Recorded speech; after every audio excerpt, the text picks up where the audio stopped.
Okay, so let's look at this push-pull choke from the mount top position. So again, it's not a cross-collar choke, but it's done with the same grips. Why would we go into something like this?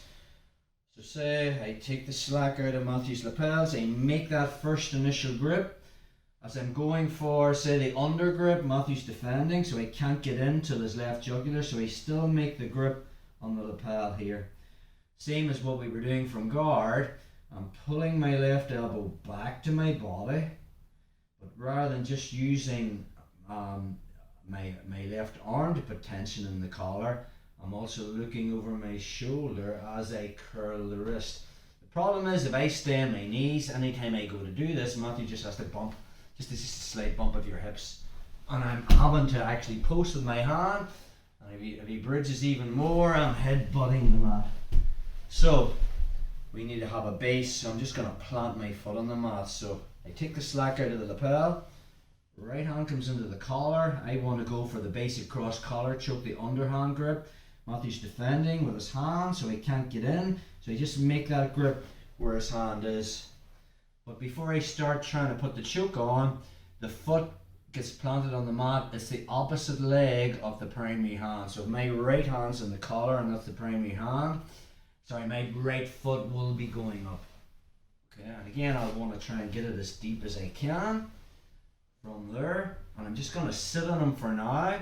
And from that position there, it's the pulling back with the secondary hand, looking over my left shoulder, and I'm just curling my wrist. Anytime I feel Matthew starting to lift his hips, I will lift my hips. So I'm actually not connected to him. Okay, and now putting it on. Let's just turn this way, bro.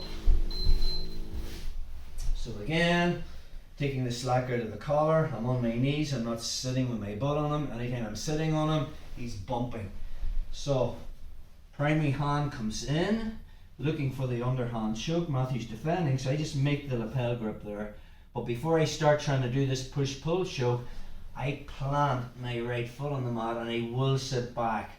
And now from there, it's pulling my elbow to my body, to my hip, looking over my shoulder and curling off the wrist. Anytime I feel him lifting his hips, I lift my hips. So there's space underneath us. The difference in the cross-collar choke and the push-pull choke is if I go for the cross-collar choke, my head is coming forward. On the push-pull choke, my head is moving back. So, that's our push-pull choke from the mount with cross-collar grips.